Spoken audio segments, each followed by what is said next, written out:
Você reconhece essa arte?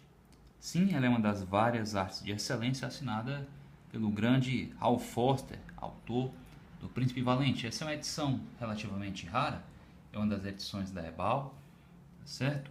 Que conservo comigo junto a essa outra e trago a vocês para ilustrar o conceito de hoje. Hoje eu gostaria de falar a vocês sobre o significado de histórias em quadrinhos. Existem dentro do mundo dos quadrinhos os proto-quadrinhos, quadrinhos que são anteriores à era industrial, sobre os quais eu poderia falar em um outro vídeo. Existem os quadrinhos como os conhecemos hoje.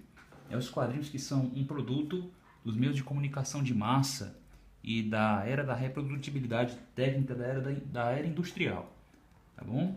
Entre os quadrinhos modernos, gente, por que utilizar essa HQ de Hal Foster, tá bom? Essa graphic novel, como prefiram chamar, esse gibi, tá certo?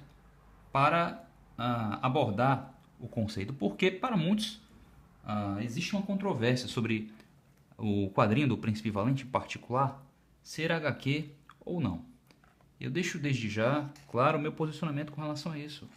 O Príncipe Valente, a obra Príncipe Valente, contempla todos os elementos que considero basilares, que considero essenciais para compor uma história em quadrinho. Todos os elementos que são constitutivos de uma HQ moderna, né, de uma HQ contemporânea, de uma HQ atual, de uma HQ pós-industrial, tá certo? Se fazem presentes aqui no quadrinho do Príncipe Valente. Isso inclui o quê? Isso inclui representações visuais de diferentes momentos da cena, tá certo? De diferentes momentos da narrativa, tá bom? Isso inclui uma disposição simultânea de alguns desses momentos, de algumas dessas cenas, tá certo? Isso inclui um corte, uma separação clara entre essas cenas, tá bom?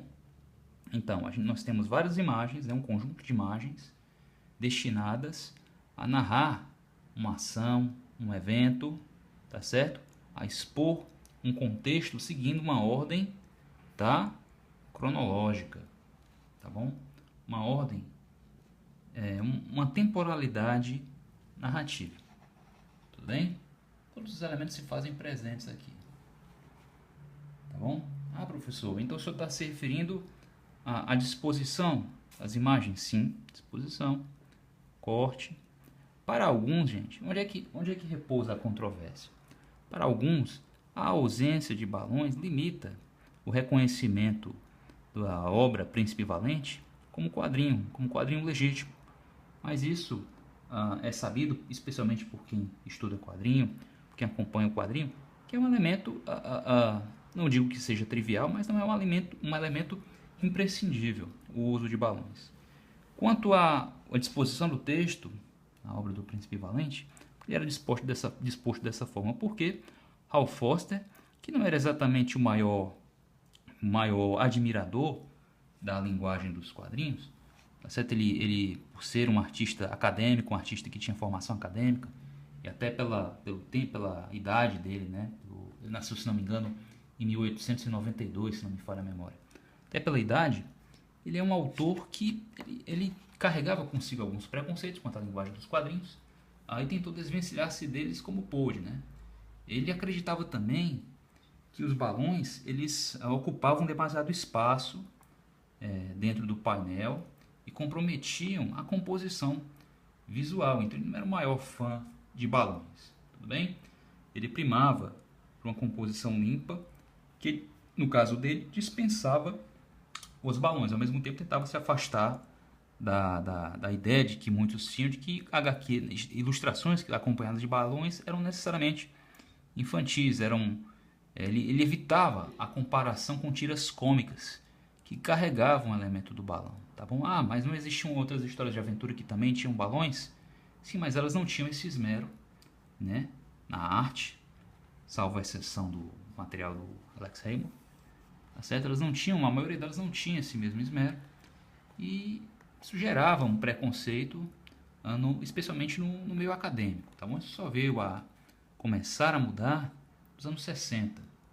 Nos anos 60, vários estudiosos, né, começaram a surgir muitos estudos acadêmicos, universitários sobre quadrinhos, e isso ajudou a mudar um pouco desse panorama, dessa percepção que é compartilhada inclusive pelo grande público, né? Os quadrinhos já tiveram muitos detratores intelectuais, mas enfim, isso é papo para um outro vídeo. O ponto aqui é que é HQ, né? Então, um conjunto de imagens dispostas de uma maneira que se possa perceber pelo menos duas delas simultaneamente, tá bom? Cada uma dessas imagens tem um corte bem delimitado, tá certo? Representa um momento diferente da narrativa, tá certo? A disposição das imagens é progressiva, seguindo uma temporalidade narrativa. E esses são apenas alguns dos elementos essenciais. Balões contribuem para com o reconhecimento de uma história em quadrinho como tal, né?